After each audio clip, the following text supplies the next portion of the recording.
Lucinta Luna kehilangan barang mewah langsung pecat sang ART. Lucinta Luna memberikan kabar bahwa rumahnya kemalingan dan barang-barang mahalnya hilang. Lucinta Luna sangat kaget dan tak percaya saat mendapati beberapa barang branded miliknya dengan harga selangit raib. Namun, pelaku pencurian di rumah Lucinta Luna itu belum diketahui. "Gila aa, rumah gue kemalingan belum tahu siapa yang curi," keluh Lucinta Luna. Barang-barang branded Lucinta yang hilang mulai dari dompet hingga sepatu merek Dior. Menurut pemilik nama asli Muhammad Fata ini, rumahnya kemalingan lantaran dirinya terlalu sibuk.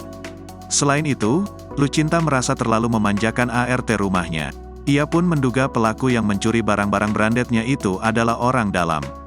Imbas kehilangan barang-barang brandednya, Lucinta Luna langsung memecat ART di rumahnya. Lucinta merasa kesal kepada ART-nya itu, lantaran selalu tak tahu dan lupa soal barang branded miliknya yang lenyap.